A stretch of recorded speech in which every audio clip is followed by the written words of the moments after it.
आत्मा, परमात्मा, ईश्वर तथा ब्रह्म ऐसे अनेकों नाम देने के कारण बहुत सी भ्रांतियाँ हो गई हैं। लेकिन जो भी ध्यान की गहराई में गया है, उसे ऐसा कुछ भी ना दिखा है, ना उसने ऐसा कुछ जाना है। उसने पाया है कि अभिव्यक्ति के लिए बहुत से नाम दिए गए हैं, लेकिन सत्य में बहुत से नाम देने के कारण सत्य लुप्त हो गया है। लाओ त्से ने कहा है, सत्य को कहा नहीं जा सकता और जो कहा जा सकता है वह सत्य नहीं है।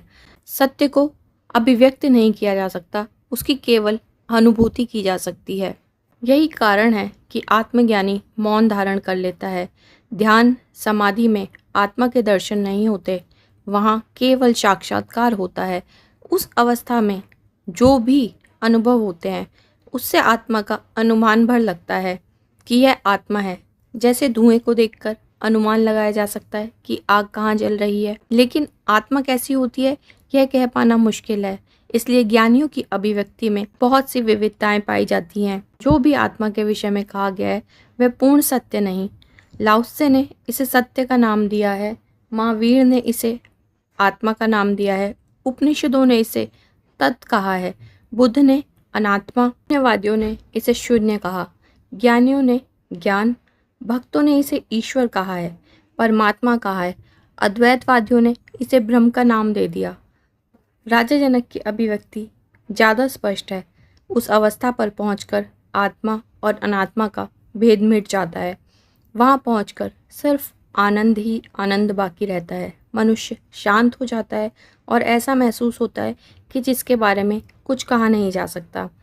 इस स्थान पर पहुंचकर शुभ अशुभ, चिंता अचिंता सब समाप्त हो जाती हैं। केवल चैतन्य बसता है। यही वो चरम अवस्था है जहाँ पहुंचकर ज्ञानी को पूर्णता का अनुभव होता है। ऐसा ज्ञानी जागृत, स्वप्नावस्था, सुषुप्ति और तुर्य अवस्था, इन चारों अवस्थाओं से पार हो जाता है। ये चारों अवस्थाएं शरीर, मन और बुद्धि की हैं। तुर्य अवस्था अंतःकरण की होती है। चेतना इनसे पार की अवस्था है जहाँ इनका कुछ भी अनुभव नहीं होता। जो ज्ञानी आत्मा में स्थित है, उसके लिए दूर, पास, बाहर, अंदर, बड़ा, छोटा सारे भेद मिट जाते हैं, क्योंकि आत्मा दूर भी है और पास भी। वह बाहर भी है और अंदर भी है। वह बड़ी भी है, छोटी भी है। ऐसा ही यह संसार है।